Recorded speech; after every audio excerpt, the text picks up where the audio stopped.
Amen. So once again, welcome po sa ating Sunday worship experience. Amen. Grabe. Full house po tayo ngayon. Palakpakan natin ang Panginoon. Amen. And last Sunday po, we talked about, anong title natin last Sunday? Ayun, salamat po. Isa lang po yung nakikilig dito. We talked about transforming grace, no? At nakita po natin sa book of Titus, we saw it that grace is not only the reason that we are saved, but it is the power that continues to work in us. Amen po ba? No? Nalaman po natin last Sunday that grace appeared in Christ, grace trains us in the present, and grace gives us hope for the future. And ngayon pong umaga, I want us to continue that thought by asking a very important question. Ngayon pong nailatag po natin ang work ng grace sa buhay po natin, yung grace ng Panginoon. Sagutin po natin itong tanong, if grace is truly at work in a person's life, then what should it eventually produce? Kung sinasabi natin na, yes, it is only by the grace of God. Ngayon po, sa tingin natin, ano po yung impact dapat ng grace ni Lord sa buhay po natin? Ano po dapat yung naipoproduce ng grace sa buhay po natin? I understand, yes po, ang grace ay, alam mo yon, it's yung internal na work ni Lord sa buhay po natin. If I may say that it is, yes, it is invisible, but I do believe that its effects ay dapat pong nakikita natin. Amen po ba? Katulad po ng isang ng wind, ng hangin. Katulad po nito, may fan dito. Hindi natin nakikita yung hangin, pero malalaman mo na may hangin kasi gumagalaw po yung buhok ko, nakikita mo yung epekto po nito. So in the same way, we may not physically see grace, yes, but eventually, I do believe that grace begins to produce fruit in a person's life. Can you say that with me? Fruit. No? At itong bunga pong ito, I understand, this is not perfection overnight, but this is more of an evidence of transformation. Makikita mo na pag may grace dun sa buhay ng isang tao, nakikita mo po, paunti-unti, binabago siya ng Panginoon. Sino po dito yung katabi niya halatang binabago ni Lord araw-araw? Amen. So ngayon pong umaga, I want to preach this message po entitled, Fruit That Proves Grace. Come on, say that with me. Fruit that proves grace. Amen. Ready na po tayo sa word ni Lord. Amen. Balikan po natin yung text natin, no? Yung Titus chapter 2:14 na natalakay po natin to last Sunday. Gusto ko lang pong ituloy, no? Titus 2:14. Para dito po tayo antukin, basahin natin na sabay-sabay. 1, 2, 3, go. Who gave Himself for us to redeem us from all wickedness and to purify for Himself a people that are His very own, eager to do what is good. Wow, ulitin ko po, no? Sa verse 14, He's talking about Jesus who gave Himself for us to redeem us from all wickedness and to purify for Himself a people that are His very own. Look at that. I want you to focus po dun sa last part, eager to do what is good. Amen. Pinagpaalala na po ang salita ng Panginoon. Ngayon po, tingnan po natin yung text na ito. No? Pagbulay-bulayan po natin ito. At I hope and pray, no, na maintindihan po natin kung paano yung working ng grace ni Lord sa buhay po natin. At i-embrace po natin, no, kung saan tayo dinadala nito. Amen. I pray that after hearing this word, hindi po natin i-resist yung grace ng Panginoon. No? So sa text po natin, sinabi po ni Pablo, Paul says that Christ gave Himself for us. Makikita po natin, that's the gospel in one sentence. Sabi, Jesus gave Himself for us. So, binigay po daw ni Jesus yung buhay niya sa atin. No? He was not forced to the cross. He willingly gave Himself for us in our place, for our sin, for our redemption. Yun po ang complete na mensahe ng gospel. At sabi po ni Pablo, Paul tells us that Christ gave Himself for 4 reasons. Ano po yung 4 na bagay na to? Number 1 is to redeem us. Amen. Ano pa po? To purify us. Pangatlo, to make us His own people. At pang-4, isa po sa importante, and to make us eager, to do what is good. So kung titingnan po natin, hindi pa pala natatapos yung grace ng Panginoon dun sa past na tayo po ay pinatawad ng Panginoon sa ating mga kasalanan. Last Sunday, we've talked about the past grace, the present grace, and the future grace. And I think that this is very important na makita po natin because many people, they stop at forgiveness. Yung iniisip po natin, we think salvation is only about escaping yung judgment. Tama po ba? But according to Paul, Jesus did not die to merely what? Forgive you and me, but malinaw po sinabi dun sa verse natin that He died, look at this, to transform us. Tingnan mo yung katabi mo right now, sabihin mo, namatay si Jesus. Kausapin niyo naman po yung katabi niyo. Sabihin mo, namatay si Jesus para baguhin tayo. Jesus died to transform you. So it's clear po that grace, yes, it's not only pardon, but grace is power. Come on, say, grace is power. At kung magiging honest po tayo, alam niyo po, this is where many believers become uncomfortable. Yes, we love grace when it comforts us. Hello? But we struggle with grace when it confronts us. Minsan gusto natin yung grace ni Lord. Pag, alam mo yun, nako-comfort tayo. Pero pag kinonfront, tinama na po tayo, minsan hindi na po tayo komportable. Yes, we love hearing this phrase that, yes, you are forgiven. But sad to say, at times we resist hearing, now let me change you. Yun po yung gusto ng Panginoon. Yes, pinatawad tayo ng Diyos, pero again, hindi po natatapos doon. Ngayon, may working ang grace sa buhay natin na gusto po tayong baguhin. Gising pa po ba tayo? The same grace that forgives you also transforms you. At ang grace po ng Panginoon, it never leaves a person where it found them. Yes, at first, look at me. Yung pagharap po natin sa Panginoon, we come, look at me, we come as we are.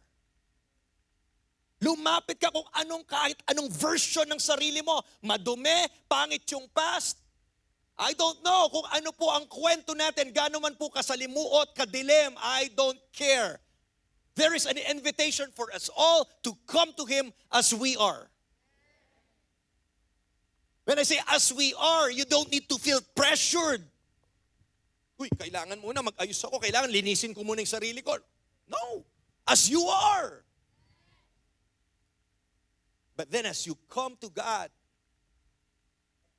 naniniwala ko when you encounter Him, you will not stay doon sa lumang version ng buhay mo. Because His grace will sanctify you through and through. His grace will change you. His grace will transform you. Amen po ba? So ngayon po pag-usapan natin, what grace produces in a transformed life? Sagutin po natin ang tanong na to, what grace produces in a transformed life. Number 1, church, grace produces a new desire. Come on, say new desire. Sabi po ni Pablo, a people that are His very own, eager to do what is good. I love that word na pinili ni Pablo. Ginamit niya po dito, the word eager. Come on, say that with me, eager. Eager means you are very passionate, devoted. You are, you know, yung talagang gutom na gutom magawa mo yon, masinsinan. In other words, ano po yung epekto ng grace sa buhay natin? Grace changes what a person wants. Yun pala yung epekto ng biyaya ni Lord. Nababago kung anong gusto mo. Amen. Pero I think marami pong nanay ngayong umaga, siguro yung gusto pa rin nila ay hindi pa rin nababago. Pera pa rin. Lalo na Mother's Day. Amen. Amen. Amen. Mga nag-amen, sige po. Paringgan nyo po yung mga asawa nyo mamaya. Kung katabi nyo, hampasin nyo. Amen. Again, grace changes what a person wants. And honestly po, one of the clearest evidences that God is working in someone's life is not perfection. It's not perfection, but it's desire. Before, yung desire natin makamundo eh. Salamat po doon sa mga honest. Sino po dito, bago niya nakilala si Kristo, napakamakamundo niya? Yung mga lumalabas sa bibig natin ay mga puto kutsinta. Mga ganon. Tamales, mga ganon. Hello? So, yes, all of us have this desire, but before yung desire natin is leaning towards worldly things. Pero nung na-meet mo yung Panginoon, na bago yung buhay mo ngayon, yung desire mo po ay nag-iiba na. Before Christ, many of us could compromise without conviction. Marami tayong ginagawang mali na hindi ka man halos nako-convict eh. We harbor bitterness without repentance. Before Christ, we neglect prayer. Before Christ, we feed pride without resistance. At alam niyo po yung totoong nangyayari? Something inside us was comfortable staying there. Komportable ka na mayabang ka, komportable kang ma-pride ka, komportable kang na hindi nananalangin, komportable kang hindi mo hinahanap ang Panginoon. Doon po, before, ganun po tayo. Hello? Pero nag-work na yung grace ni Lord sa buhay natin, now there's conviction where there used to be comfort. Dati komportable ka lang. Hindi mo nararamdaman yung mga bagay na ngayon meron ng conviction. Meron ng inner voice. Nandiyan na yung Holy Spirit. Sinisigo ka. Oh, magagawa niyan. Huwag mong gawin yan. May conviction. Naintindihan po natin to. So gusto ko pong bigyan ng balance. Yes, you still struggle. Look at this. You still battle temptation. And sometimes, talaga nag-fail po tayo. Pero ngayon, iba na yung tingin mo sa kasalanan. Now, sin grieves you. May lungkot na. Tama? Because grace is recreating something sa loob-looban mo. Binago na po ng Panginoon yung puso mo. This is why God said in Ezekiel, 36, 26 to 27, I will give you a new heart. Sabi po ng Panginoon, bibigyan kita ng bagong puso. Hindi pusong bato, but a heart of flesh. A heart that is willing to obey God's decrees, God's statutes, God's commands. Yun na po, doon na po tayo leaning ngayon. Amen. And all this time, alam niyo po ang Panginoon, He is really after our hearts. Yung gusto ni Lord, puso. God was never after external behavior, modification alone. Hindi po yon. Minsan nakala natin yung pagbabago ng ating itsura or what, yun po yung susi. Pero gusto ng Panginoon, hindi po. Ang makakapagpabago sa buhay ng tao ay ang kanyang puso. Tama po ba? Praise God po sa biyaya ng Panginoon. Thank God for His amazing grace that sometimes even when we drift, there's something inside of us that keeps us pulling. Alam mo yon, hinihila tayo pabalik sa Diyos. Because grace is alive in us. At dahil buhay po ang biyaya ng Panginoon sa buhay po natin, makikita natin that grace, it changes appetites. Ngayon, iba na yung kinikrave mo. Iba na yung gusto mong gawin. Tama po ba? Sino po dito mainitin ang ulo? Salamat po sa mga honest. Dati tuloy-tuloy ka lang nagagalit. Pero ngayon may grace na sa buhay mo. Hindi ko sinasabing di na umiinit ang ulo mo. Pero ngayon marunong ka na mag-pause. Marunong ka na sorry. Yun po yung grace ni Lord. Dati agad-agad nakakapag-react ka ngayon, natututo ka ng, pause muna.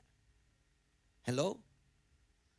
Or maybe for a businessman na sanay, working under the table, hindi legal. Before, okay ka lang sa ganon, but ngayon, because of the grace of God, pinipili mo na now you are choosing integrity. Even when it cost you. Maybe a young person na before, who once entertained hidden sin, now he feels that conviction. That conviction that is stronger than temptation. Or maybe before po, you are living sa approval po ng ibang tao. You are a man pleaser. But right now, you are craving yung presence ng Diyos more than sa anumang validation na maibibigay ng tao. So, bakit ko po ito sinasabi? Yes, hindi po ito yung parang overnight okay na agad. But progressively, binabago tayo ng Panginoon. And I think the evidence of transformation is not that you never struggle again, but the evidence is that your heart is no longer fully at home in sin. Uulitin ko po, ang ebidensya daw po ng isang puso na binago ng Panginoon, hindi ibig sabihin never ka na magsa-struggle. Lahat po tayo magsa-struggle pa rin po tayo. Pero mapapansin mo na may pagbabago na sa buhay mo kasi yung mga dating komportable kang gawin, parang paunti-unti hindi ka na okay sa mga bagay na yon. Kasi nga, number one, balikan natin, grace produces a new desire. Sino po dito before, honestly, kung magiging honest ka lang, before yung pagpunta sa'yo ng church na to, napaka-corny. Wala kang appetite. Pastor, dating Sunday ko, ay, talagang magkasat-kasat kumubali. Pahinga. But ngayon yung Sunday ko, ay, hindi pwedeng mag-absent ako ng church. Hallelujah. Marami pa po tayo naririnig, parang hindi kompleto yung week ko pag hindi ako nakapag-church. It changes your desire. That's number one. Second po, ano ginagawa ng grace sa buhay po natin? Second, grace produces a new identity. Sabi po ni Paul, he said that, sa text po natin, that Christ purified for Himself a people that are His very own. Wow. A people that are His very own. So ito pong simpleng phrase na to is rich with meaning. Kung titingnan po natin at iintindihin natin, makikita natin that Christianity is not merely about getting people into heaven, na ang focus ng Kristyanismo ay mapunta ka lang sa langit. But no, it is about belonging to God. Ano sabi ng 1 Peter 2 verse 9? But you are a what?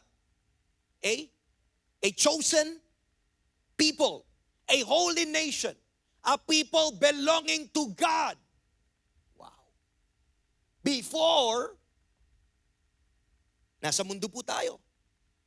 Iba yung desire natin. Nung nakilala mo yung Panginoon, tinanggap mo siya sa puso mo, binigyan ka niya ng bagong identity. Ngayon, yung grace ni Lord, it does not only pardon rebels, but it adopts them into the family of God. Ngayon, kung tinanggap mo si Jesus sa buhay mo, pwede ko pong sabihin that you become His. You have been purchased by the blood of Jesus. You have been set apart. Pagmamay-ari ka na ni Jesus. Alam po ba natin to? And this changes everything sa buhay po natin. At kailangan po nating maintindihan ng malinaw to. Because alam niyo po, there are a lot of believers that they still live like spiritual employees instead of being a son and a daughter. Minsan, imbes na embrace nila yung pagiging anak nila, para po silang katrabaho, para po silang empleyado. They want to earn, they want to strive sa mga bagay na actually, libre po, may access sila para makuha nila yon dahil po anak sila. People who always try to earn God's approval. They are always exhausted trying to prove themselves worthy. They were always wondering if God is disappointed with them. Pero nakita po natin sa mga past nating preaching na kung anak ka ng Diyos, tinanggap mo siya sa puso mo, sinuko mo yung buhay mo, then God is not mad at you. At sinasabi po ng grace ng Panginoon, right now, you are already mine. If Romans 5:8 says that while we were yet sinners, Christ died for us. Lagi ko po itong sinasabi. Kung nung makasalanan pa po tayo, namatay na si Jesus para sa atin, what more ngayon na anak ka na niya, ano yung hindi niya kayang ibigay at gawin para sa'yo? Hello? Church, you are not fighting for acceptance, but you are living from acceptance. Hindi mo kailangan baliin ang katawan mo, buto mo, pagtrabahuhin mo para tanggapin ka ng Panginoon. Tanggap ka na, anak ka niya kung sinuko mo yung buhay mo sa Kanya. Para po yung mga anak natin. Meron po ba ditong anak niya, papahirapan niyo muna bago makakain? Magtrabaho ka muna. Bago kita bibigyan ng cereals, mag-map ka muna ng buong bahay. Ganun ba tayo natin tinatrato yung anak natin? No. Tama po ba? Kasi po kahit magkamali sila, wala pong makakatanggal dun sa fact na anak natin sila. Ganon din po tayo tinitingnan ng ating Panginoon. Not because of our own doing, but praise God because of what Jesus has done on the cross 2,000 years ago. Kaya sabi po ni Pablo, you are not your own. Paul says, you were bought with a price. Yung kanyang banal na dugo, yung buhay po ni Jesus, ang naging paraan para po tayo ma-redeem. It means your identity no longer belong po sa ating nakaraan. And even your worth, come on church, your worth no longer belongs to people's opinions. Pag anak ka ng Panginoon, alam mo yung identity mo, ngayon natatapos na yung striving. Wala kang dapat patunayan. Ni even hindi ka man naapektuhan sa sinasabi ng mundo sa'yo.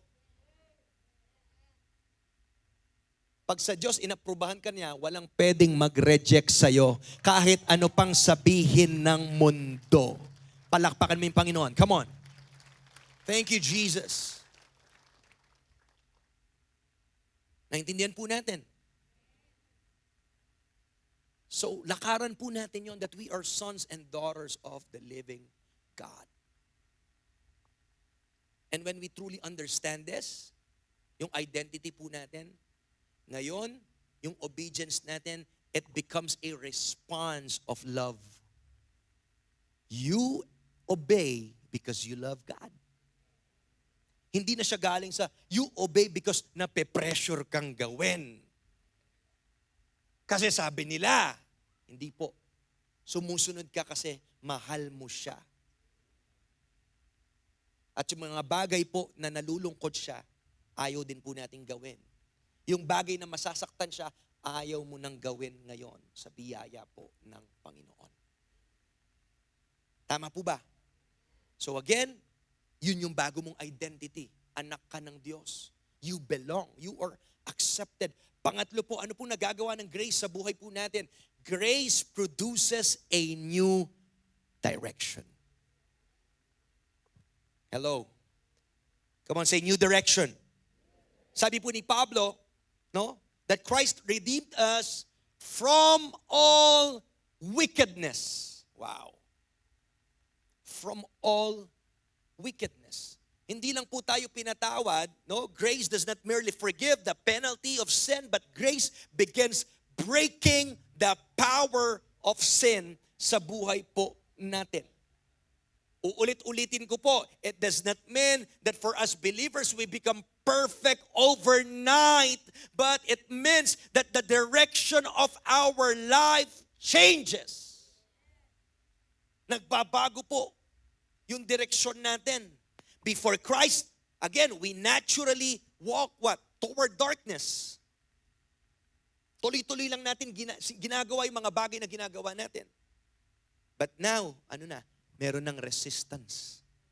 Meron ng conviction. There is this war on the inside. At alam niyo po, I want to tell this. I believe this will liberate, this will free po yung bawat isa po sa atin because a lot of believers, alam mo yon, nagtataka sila, they still panic when pag nakakaranas po sila ng struggle sa buhay po nila. Pastor, am I saved? Is the grace of God working in me? Because is this normal that I still struggle? Totoo po na magsa-struggle pa rin po tayo. Look at this. Lahat ng mata. This is very liberating. Tingin po sa screen. The struggle does not always mean that grace is absent. But sometimes the struggle is what? Is evidence that grace is present sa buhay mo. Kaya ka nagsa-struggle kasi gumagalaw yung grace ni Lord sa buhay mo. Palakpakan po natin. I think God deserves, come on, yung matinding palakpak dyan. So ngayon, iba na natin siyang tingnan. Wow, grabe. Very powerful. Nagsa-struggle ka kasi may grace eh. Kung walang grace na nagwo-work sa buhay mo, gagawin mo yan tuloy-tuloy. Look at this. Dead people do not fight sin. Living people do. Anong ibig sabihin po nito? Kagaya ng sabi ni Pablo, di ba? Yung buhay kong ito, it's no longer I, but Christ in me. Buhay. Yung working ni Lord, buhay si Jesus sa aking buhay. Kaya po, alam mo, buhay ka, kaya nga po, merong struggle eh. Buhay yung grace ni Lord sa buhay mo, kaya nakakaramdam ka ng conviction. So good news po yan, kung may struggle, hindi ibig sabihin walang grace sa buhay mo.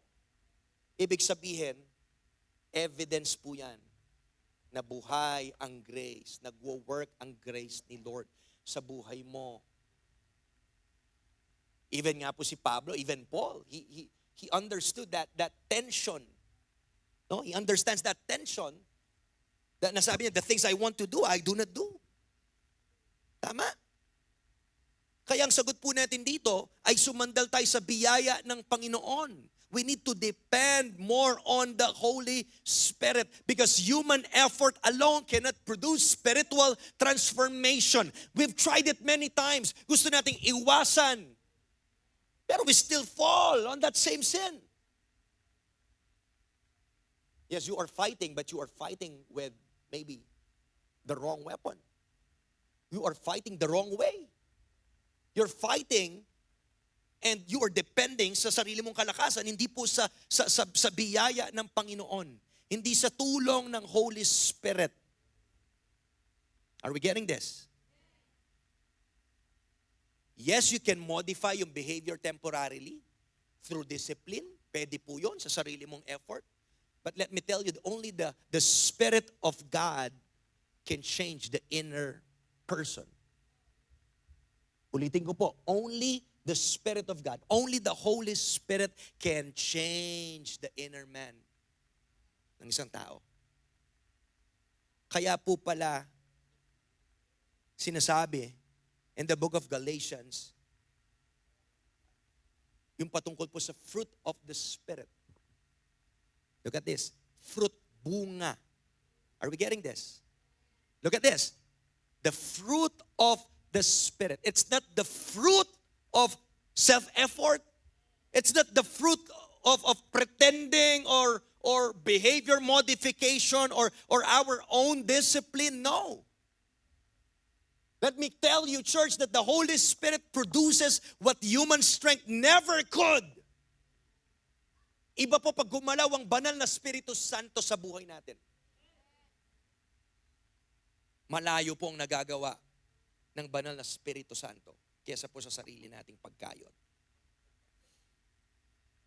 And let's be patient because at times yung transformation po is often slow. Sometimes God changes you suddenly. But more often, He changes us what? Gradually. Paunti-unti, binabago ka niya. Maging patient ka sa sarili mo. Ayan na naman, nagawa ko na naman. I feel bad.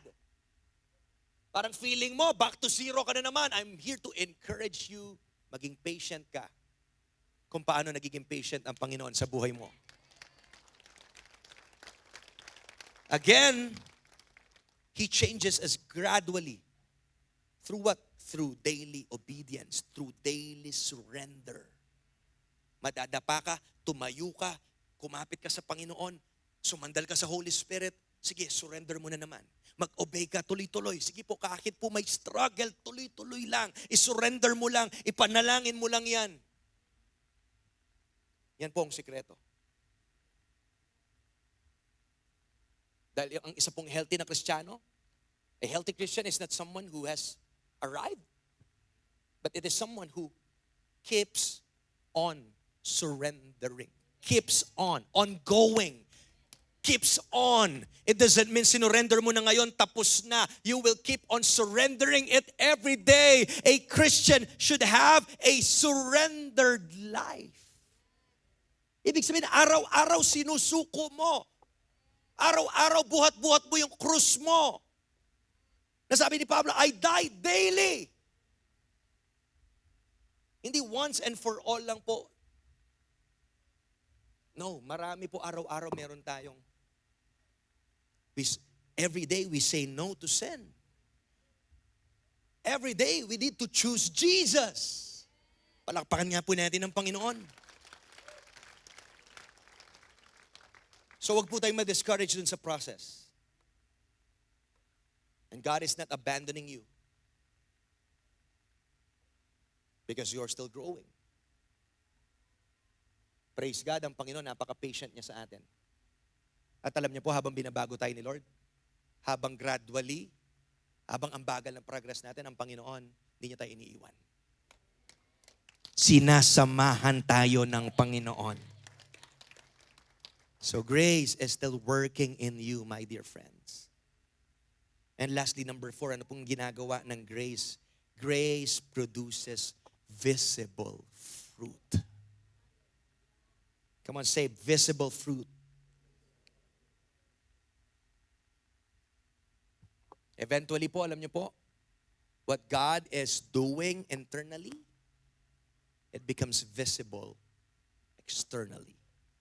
Ulitin ko po, yung ginagawa ng Panginoon on the inside. Hindi nakikita ng tao yan, pero eventually, yung fruit niyan lalabas. Eventually, nakikita na ng asawa mo. Eventually, nakikita na ng mga anak mo. Eventually, yung pagbabago, nakikita ng mga tao sa paligid mo. Merong visible fruit. I remember sabi po ni Jesus that a tree is known by its fruit. Paano mo nalaman na good tree yan? O, titikman mo yung bunga. Ay, kapakla na. Ay, ang tamis, ang ganda naman ng pagkatubo, ang ganda ng plant na to, ng tree na to. Tama po ba? So a tree is known by its fruit. It's not by appearance alone, or not by church language alone. Alam niyo po, nasa church tayo, madali tayong mukhang magang mabait. Ito naman yung katabi mo, bait-bait daw. Ay, ang cute-cute. Pero hindi po daw nakikita yan sa panlabas natin. Nakikita po yan sa fruit po natin. Come on, say fruit. Ang fruit, yun po yung real evidence. Kaya pala yung fruit ng Holy Spirit is what? Love, joy, peace, patience. Kahit minsan nararamdaman natin yung mga fruit na yan, nalalaglag. Nalalaglag yung patience. Pulutin ko nga. Yung love. Yung kindness. Lalo na yung self-control. Sino po dito nararamdaman niya, nalalaglag minsan yung mga bunga. O, kalabitin mo katabi sa pulutin mo. Pulutin mo. Hello? That's why it is called fruit of the Spirit. Yun ang fruit, that is the fruit when you depend on Him. Yun yung makukuha natin when we depend. Amen po ba? At again, maging patient na naman kayo because fruit takes time. Hinga nga tayo ng konti para mawala yung pressure. Inhale. Exhale. Fruit takes time. Kaya pagtiyagaan mo muna yung katabi mo. Hello? Fruit takes time. And praise God, fruit is the evidence that, alam mo yun, the tree is alive. Pag may bunga, ibig sabihin, buhay yung puno. And the Christian life, it works the same way. We do not produce fruit to become, alam mo yun, accepted by God, but fruit is evidence that grace has already taken root. Lumalalim na yung grace. Nag-uugat na sa buhay mo, kaya yan, lumalabas na yung mga fruit paunti-unti. And because of that fruit, ngayon, nakakagawa ka na kahit mga good works. Anong good works? Dati sarili mo nang iniisip mo. Tama po ba? Ba ngayon, nabago ka na, naging generous ka na.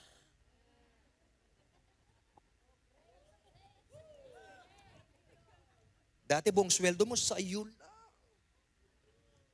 Ngayon, pag nakuha mo ni sweldo mo, Lord, sinong gusto mong i-bless ko?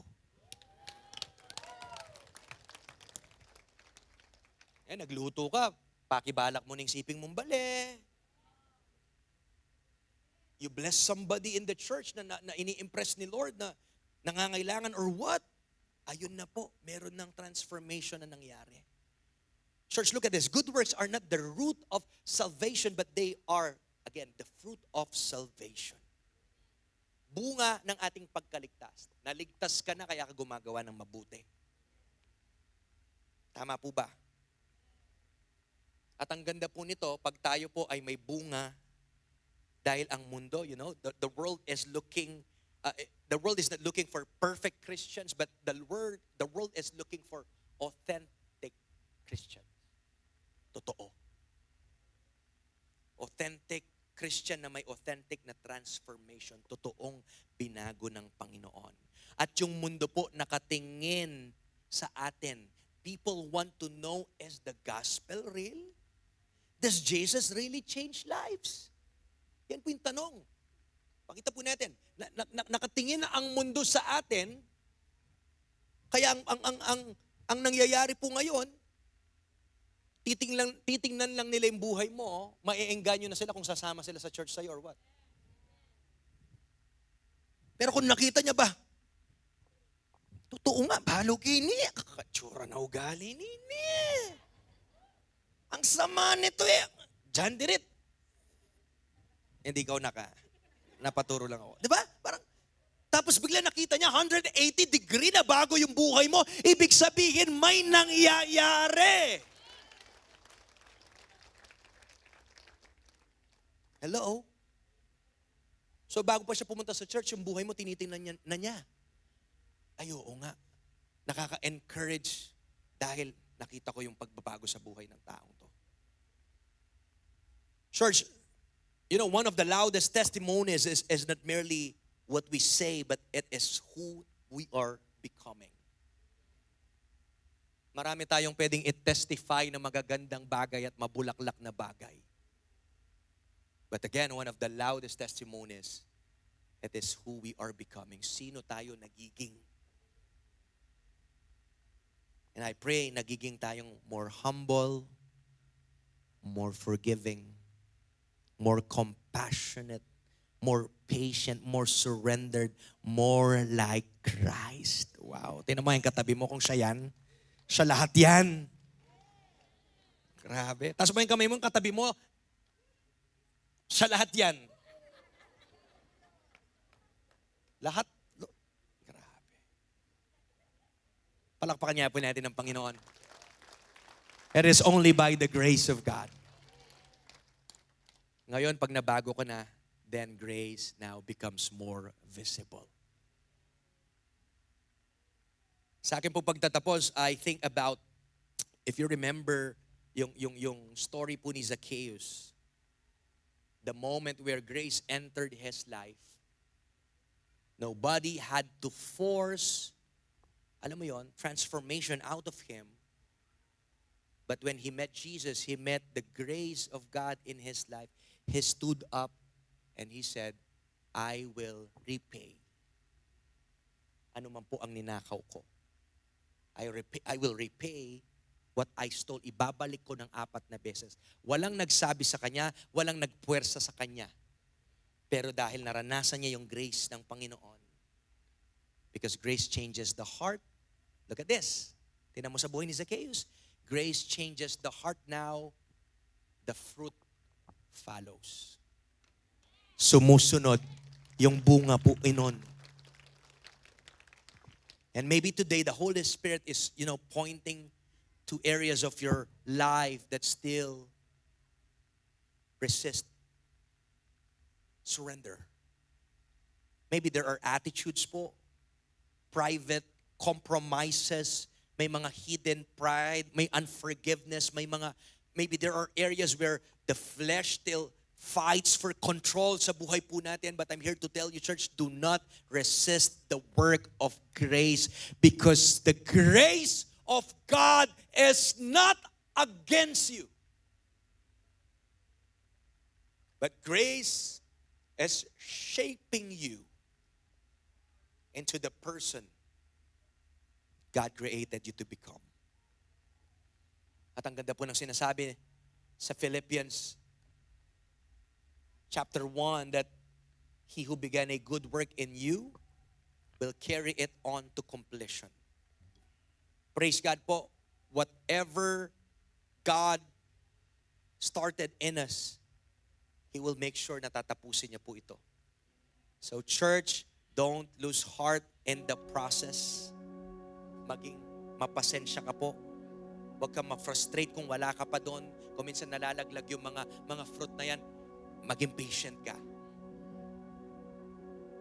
May struggle because grace is still at work.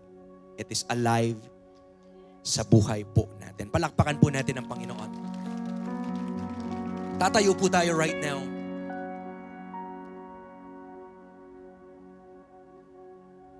Church, again, don't resist the work of grace. Tumingin po tayo sa harapan. I pray that when God convicts you, tayo po'y magre-respond. Huwag mo nang tigasan ang puso mo, kapatid. When God corrects you, huwag mo nang labanan. Come on, just surrender sa Panginoon.